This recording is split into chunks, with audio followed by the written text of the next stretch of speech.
il est apparu qu'on avait besoin d'un système facile à utiliser et rapide. C'est ce qui nous a motivés chez Agroécologie Europe de développer le système d'indicateurs agroécologiques Oasis. Il a été testé dans différents pays et surtout en Wallonie. Et les 2 brochures qui décrivent le système est à présent disponible en libre accès et en français sur le site web d'Agroécologie Europe. Mais la spécificité d'un système d'indicateurs agroécologiques par rapport au système bio, par exemple, c'est qu'en bio, si on respecte le cahier des charges, on est bio. Et on ne se pose pas la question. On est ou on n'est pas bio. En agroécologie, c'est en fait une voie, l'agroécologie. C'est une transition. Il n'y a pas de label. On progresse. Et il faut donc pouvoir mesurer où se trouve une ferme dans ce voyage, cette transition vers l'agroécologie. En d'autres mots, il faut mesurer la transition. Mais il a été développé en tenant compte notamment de critères scientifiques de développement de systèmes d'indicateurs, quels qu'ils soient. Il se base sur un cadre hiérarchique où on part d'un objectif général, qu'est-ce qu'on veut faire, des objectifs particuliers, des principes, des critères, des indicateurs et une méthode de mesure. C'est important de procéder dans ce sens-là parce que si on part d'une liste d'indicateurs, on en rajoute petit à petit, il y a des superpositions au-dessus des indicateurs, il y a des aspects de l'agroécologie qui ne seraient pas couverts, d'autres qui le seraient trop. Donc il faut avoir cette méthode. Et Oasis couvre les 13 principes de l'agroécologie tels que définis par la FAO en 2019. Il a été conçu au départ pour avoir une portée mondiale. Il s'adapte en tout cas à tous les types de fermes en Europe et bien sûr en Wallonie. Il est utile pour tous les agriculteurs, qu'ils soient en conventionnel, qu'ils soient bio, qu'ils soient en agriculture de conservation par exemple. Et il correspond aussi aux priorités des agriculteurs telles que définies dans certains documents, comme le texte Nieleni qui est assez célèbre. Et il n'y a pas de stigmatisation donc de certains agriculteurs par rapport à d'autres.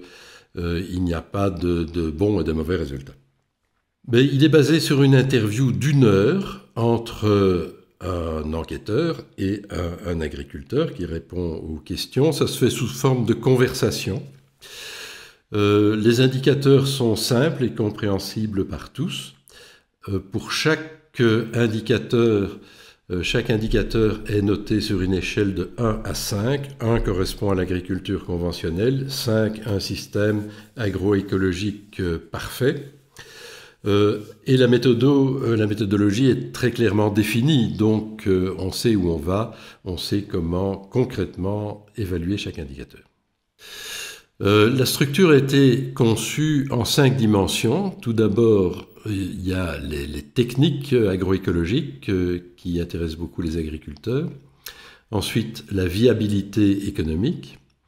Ensuite, les aspects sociaux. Puis, la dimension environnementale et la biodiversité. Et enfin, la résilience climatique et économique. Les résultats sont exprimés, on l'a dit, sur une échelle de 1 à 5. Et 9 figures en radar regroupent une série de critères. Donc, on n'a qu'à regarder ces 9 figures. C'est un nombre limité de figures, très facile à interpréter. Et il y a ensuite une figure de synthèse.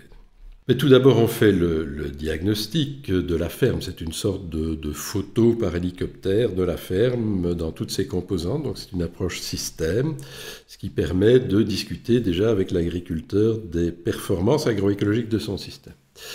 Il est utilisé d'année en année quand on réalise des suivis de ferme, ce qui permet de mettre en évidence la progression d'une ferme dans la transition agroécologique. C'est donc un outil de discussion entre agriculteurs et entre agriculteurs et conseillers.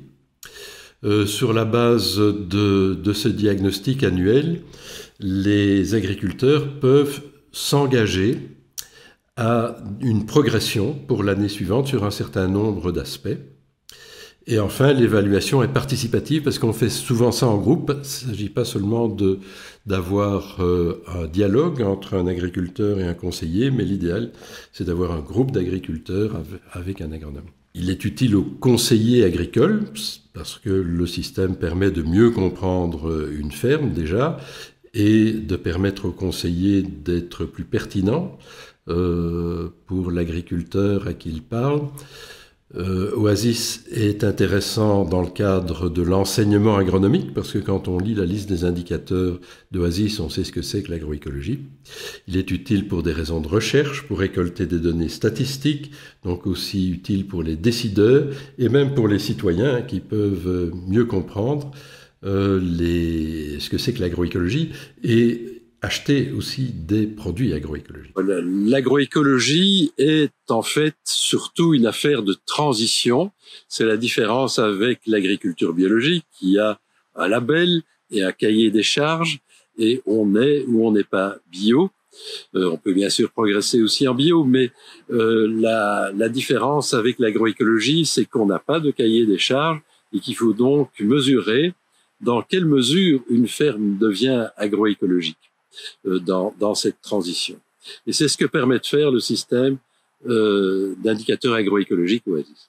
Et les conseillers agricoles peuvent contacter Terre Vivante pour une formation à l'utilisation de l'enquête d'Oasis. Et les agriculteurs peuvent contacter Terre Vivante pour réaliser un diagnostic gratuit qui sera réalisé par Terre Vivante et qui permettra à l'agriculteur de savoir où il se situe dans sa transition.